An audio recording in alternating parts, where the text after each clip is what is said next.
Pré-jogo de Cruzeiro e Barcelona de Guayaquil, que se enfrentam nesta quinta-feira, dia 28 de maio de 2026, às 9h30 da noite, no Mineirão. Quase todos os ingressos estão sendo vendidos, mas você ainda pode tentar lá no sistema do Cruzeiro ver se você consegue comprar. Expectativa de um público gigantesco e um duelo decisivo. Qual que é o cenário do grupo? Cruzeiro ganhou, ele está classificado. Ponto. Se o Cruzeiro empata ou perde, ele precisa que a Universidade Católica não perca para o Boca Juniors, tá? É basicamente esse o cenário. Se o Cruzeiro empata em pontos com o Boca Juniors, a vantagem é nossa. Se a gente empata em pontos com a Católica, a vantagem é da Católica. Isso ficou definido pelo tal do confronto direto. E Universidade Católica e Boca Juniors se enfrentam meio que um matando o outro, desde que o Cruzeiro faça a sua obrigação, que é vencer o Barcelona de Guayaquil, já eliminado no Mineirão. E o Barcelona não tem nem chance de ficar em terceiro e pegar aquela vaguinha na Sul-Americana. Ele não pode alcançar o Boca Juniors, que hoje é o terceiro colocado. Perfeito? Vamos aí para as prováveis escalações, só antes lembrando, transmissão do jogo. Se você não vai ao Mineirão, transmissão do jogo, ESPN e Disney Plus. Graças a Deus, não é o Paramount, tá? ESPN e Disney Plus, 9h30 da noite dessa quinta-feira. El Campín na tela. Ah, ela é. Ah, ela é. Ah, ela é. Deixa eu colocar em tela cheia aqui para ficar melhor a visualização. Vou tirar o QR Code da loja do Cruzeiro temporariamente aqui. Bom, prováveis escalações de Cruzeiro e de Barcelona de Guayaquil. Coloquei aqui em cima o Gerson, por quê? Gerson tá fora do jogo, né, gente? Suspenso aí pela expulsão contra o Boca Juniors, uma ausência muito sentida. Da mesma forma que Dario Benedetto, artilheiro do Barcelona na temporada, também está fora do jogo, esse por causa de lesão, tá? Benedetto está fora aí, é um dos jogadores mais conhecidos do Barcelona. Estão falando do Cruzeiraço, o colossal, o gigantesco, o cruzeirudo. Devemos ir a campo com Otávio no gol, a zaga com Fabrício Bruno e Jonathan Jesus, Fagner na lateral direita, Kaique na lateral esquerda. Meio de campo com Lucas Romero e Matheus Henrique, ou Mateuzinho, Matheus Pereira como meia central, camisa 10, Kenny Arroio na meia direita, Christian na meia esquerda e no comando de ataque, Caio Jorge, recuperado das dores de barriga, vai para o jogo. Esse é o provável Cruzeiro, a única alteração, Matheus Henrique começando na vaga do Gerson. Este é o cenário mais provável. O que a gente abordou ali de hipóteses, né? Não começar com o Mateuzinho e começar o Lucas Silva ao lado do Romero. Pode ser isso aqui? Pode. Mas não acho que é o mais provável, até considerando o que o Cruzeiro precisa nessa partida, tá? Acho que o Lucas Silva vai começar lá no banco de reservas. Nem vou perder tempo aqui falando de Japa, porque se o Japa não jogou nenhuma partida com Arthur Jorge, não é essa que ele vai começar jogando, né?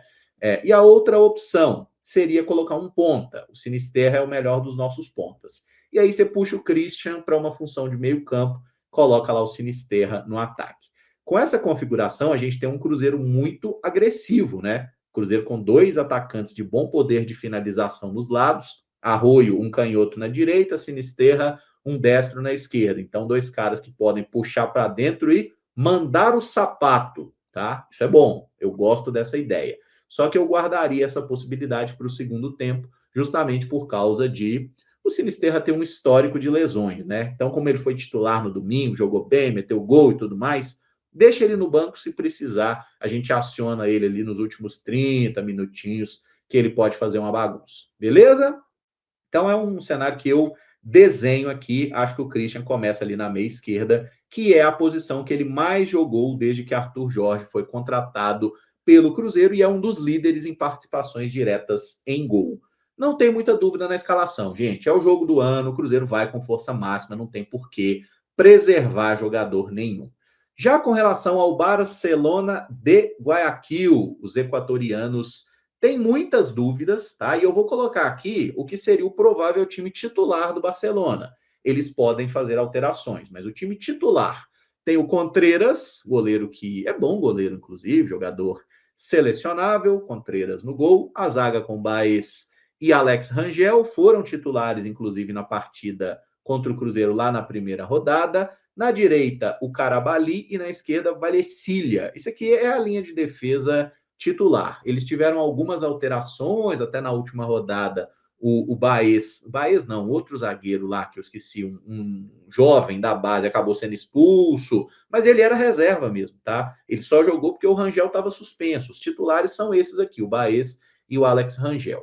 Aí no meio-campo, com a ausência do Intriago, que também está lesionado, o Matias Lugo deve ser o primeiro volante, o Quinones, que ficou no banco na partida do Campeonato Nacional, e o Milton Selle são esses meio-campistas de mais chegada, né? Tem uma trinca de volantes aqui. O Quinones às vezes é o que chega mais e o Selles ficando, outras vezes eles trocam. Então, é realmente um sistema com 3 volantes que o Barcelona joga essencialmente. Na direita, pode ser o Byron Castilho, que é inclusive lateral direito de formação, mas joga aberto aqui na ponta direita, inclusive contra o Boca Juniors foi utilizado dessa forma. Já pelo lado esquerdo, na ausência do Cano, deve jogar aqui o Vila, tá? É um jovem também, jogador de velocidade, fez algumas partidas como titular recentemente e funcionando bem como um ponta pela esquerda. E no ataque sem o Benedetto, eu acho que o cenário mais provável é que jogue Hector Vidalba. O Vidalba é ponta, ele não é centroavante, mas ele pode jogar no comando de ataque e ele é o melhor finalizador que o Barcelona tem, especialmente na ausência do Benedetto. Uma outra hipótese que foi utilizada no Campeonato Nacional seria jogar o Núñez, o uruguaio Núñez aqui como centroavante. É que na Libertadores ele não foi titular de nenhum jogo, ele só entrou em 2 partidas no segundo tempo. Então eu acho mais provável que ele comece esse jogo com o Vidalba como a referência, como um jogador ali para tentar fazer uma graça num contra-ataque. E aqui na esquerda é só uma dúvida se joga o Mina ou o Vila. O Mina jogou nessa Libertadores também como titular, no dia que o Barcelona queria ter mais marcação pelos lados. A situação do Mina é a mesma do Castillo. Pode jogar como lateral ou como ponta. Então, se ele tem esses 2 jogadores aqui, por exemplo, ó, ele tem um 4-5-1 muito desenhadinho, né? A linha de 4, um volante, mais 2 volantes centrais e 2 alas. Então, é um time que vem realmente para se defender, contra-atacar e tentar ali, né, machucar o Cruzeiro na saída rápida de contragolpe. É o Cruzeiro não dá mole, tá? Ao contrário da Universidade Católica, não é um time que tem tantos jogadores mais altos, né? Porque a Católica mostrou, inclusive, muita qualidade na bola aérea e conseguiu pontos do Cruzeiro assim, né? Um empate lá e uma vitória no Mineirão. O Barcelona não é um time com tantos jogadores altos assim, o mais alto deles é o Valecilha, lateral esquerdo, que está ali no 1,90, mas os zagueiros não são tão altos assim. Claro que a altura não é o único fator, né? Para a bola aérea tem o posicionamento, a impulsão, o treinamento, enfim, mas não é um time que tem uma estatura média tão expressiva quanto a gente viu do próprio time chileno, que trabalhou muito bem a bola aérea. Então, meus amigos, é isso. 9h30 da noite a bola rola, Cruzeiro e Barcelona. Meu palpite, Cruzeiro 2, Barcelona 0.